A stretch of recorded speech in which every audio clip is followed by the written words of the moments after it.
Hello, my fellow investors, and welcome back to another episode of this mini-series where we're taking a look at 3 companies in each sector. I am so terribly sorry for not doing this last week. However, we're covering this right now, and today we're going to cover 3 companies in one of my favorite sectors, the utility sector. The reason why it's my favorite is because it is the most defensive of all the sectors, because it has a lot of benefits to being invested in this sector. For example, these companies, because they are utilities, they're the only ones that are allowed to monopolize. And because of that, they play by different rules. Since everybody needs utilities, the chances of these companies going under is very, very slim. So let's take a look at 3 different companies, guys, in this sector.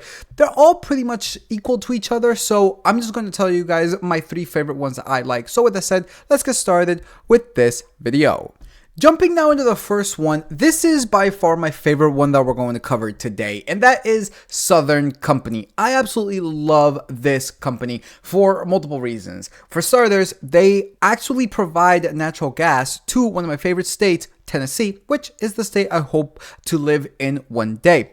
But on top of that, they also do electricity pretty much across all areas. So let's take a look at this further. The company constructs, acquires, owns, and manages power generation assets, including renewable energy projects, and sells electricity in the wholesale market, distributes natural gas to Illinois, Georgia, Virginia, and Tennessee, as well as provides gas marketing services, gas distribution operations, and gas pipeline investments operation. In addition, it owns and operates nuclear, coal, hydro, cogeneration, solar, wind, battery storage, and fuel cell facilities. So that's just one of the reasons why, guys, I actually really do love this company. Taking a look at this further, we can see that their ticker is SO, market cap of $72.5 billion, a PE of 18.36, current share price of $66.48. And a few weeks ago, when NRG had their complete meltdown, this company got hit as well. You guys can see right over here, as of September 20th, 2023, they fell to a low of $62.71 by October 2nd. Again, mainly due by NRG. And ever since then, guys, they have recovered. 52-week low of $61.56 to a high of $75.80. On the 1 year, they are up 0.94%. Year to date, they're down 5.2%. We also saw that they do pay out a dividend of $2.80, which is a yield of a whopping 4.21%. In fact, this is one I'm really excited because when they had their fall due to NEE, NRG, I actually managed to snipe this company at 4.5% yield. In fact, I even made a video about it as well. So make sure to check out that video too, guys. It's here on the channel. Payout ratio of 76.37. Payout ratios for utilities are usually pretty high to begin with. 5-year CAGR of 3.13. Dividend growth of 22 consecutive years, so almost a dividend aristocrat. Ex-dividend date passed as of 2 days ago, so if I'm recording this, February 16th. And the payout will be on March 6th, and they do pay their dividends quarterly. If we take a look back over here, based off of their current shares outstanding and this $2.80, they pay out $3.1 billion in dividends every single year. Taking a look at now the fundamentals, this is the reason why I actually do like this company a decent amount. We can see when it comes to the net income, they fell 4 years ago and then 3 years ago, probably because of COVID. And then after that, you can see that they have been rising. Now, they have not caught up to the 5-year value. They are still down 16.1% on the 5-year perspective, but the fact that they recovered this nicely is something that I like to see. The total revenue looks a little bit better. We can see that they fell as of COVID, but then 3 years ago, they actually gained a little bit, going from $20.4 billion in COVID to 2021 of $23.1 billion. Then they had a massive spike as of 2 years ago to almost 29.3, and then they came back down. So far, they are at around $25.3 billion.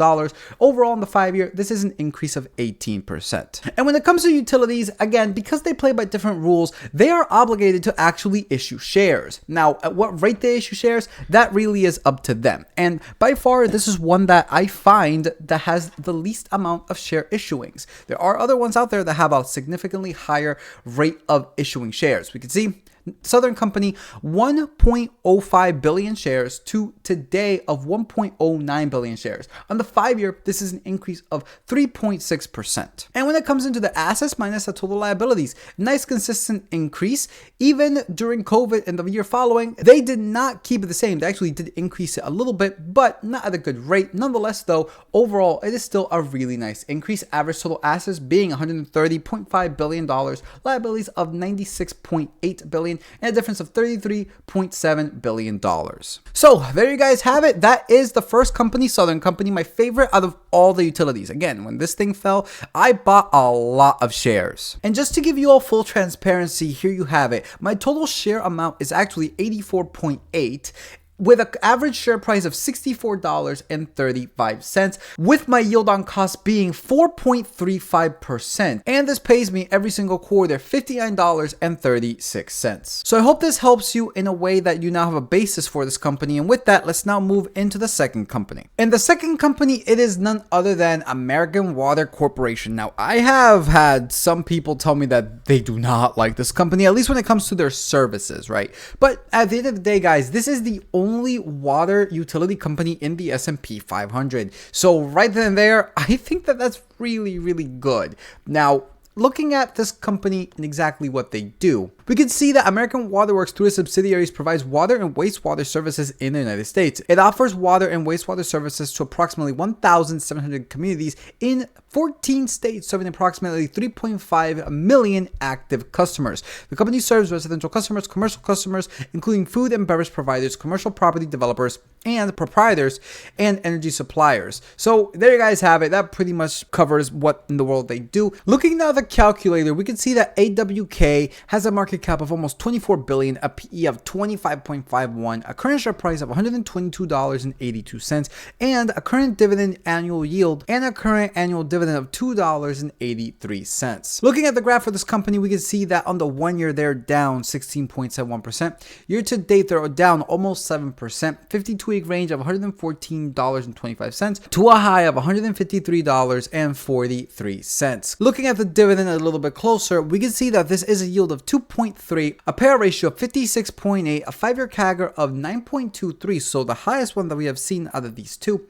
15 consecutive years of dividend payment. Ex-dividend date passed as of February 7th. Payout date will be on March 1st, and they pay their dividends quarterly. And based off of the current shares outstanding and this $2.83, they pay out $551 million in dividends every single year. Now, looking at the fundamentals, starting with the net income, we can see that this is nicely increasing from 5 to today. Outlier 3 years ago during COVID, but aside from that, is still an increase of 52% on the 5-year. Looking at the revenue, we can see that this is looking incredible. This trend line hits those graphs every single time. The only outlier year here was 2 years ago, where they dipped down a little bit. All in all, though, it's still consistently increasing at a rate of 17% on the 5-year. The shares outstanding is not doing too shabby either. Now, they were essentially flat from 5 to 2 years ago. However, as of 1 year ago, they did increase it, going from 181.9 to 194.7. That is an increase on the 5-year of 7.7%. However, most of this occurred from 2 to 1 year ago. And lastly, looking at the assets and liabilities, nice consistent increase and a jump from 2 to 1 year ago. Pretty much the exact same thing that we see here when it comes to the shares outstanding. My guess is that they made like an acquisition, which is probably why their assets and liabilities went up, as well as shares, and they used shares to pay for that acquisition.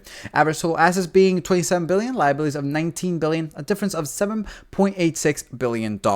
So that pretty much does it, guys, for AWK, American Water Works. Again, it's the only water regulated company in the utility sector in the S&P 500. So that itself gives a little bit of credit. I know a lot of people don't like them for their services, but the way that I see it is, if I'm forced to have them, I may as well get some dividends back if I have to pay them monthly for their services. Now, with that, let's move into the third company, and this is by far the most speculative one that we're going to cover today, and that is the company NRG. Now, the reason why I'm saying that this is the most speculative one is because the fundamentals are pretty much all over the place. They're actually buying back shares, and I believe the reason why this is the case is because if we take a look at the heat map, you guys can see that they are in the independent power producers. So I don't necessarily know what that means, right? But I think that's the reason why they're able to buy back shares and not issue. So this company is going to be a really interesting one, and I know it's very, very popular with a lot of people. So let's take a look at this. Looking at what they actually do, the company is involved in producing and selling electricity and related products and services to approximately residential, commercial, industrial, and wholesale customers. It generates electricity using natural gas, coal, oil, solar, nuclear, and battery storage. The company also provides system power, distributed generation, renewable products, backup generation, storage, and distributed solar, demand response, and energy efficiency and advisory services. Looking at now, guys, that calculator, we got the ticker for NRG, market cap of $11.5 11.72 billion, a PE of NA. Yeah, their net income is in the negatives as of the trailing 12 months. Current share price of $51.90. Dividend of $1.63. Looking at this graph though in the 1 year, this is what I'm talking about. They are up a whopping 52.3%. Year to date, they are up 0.39%.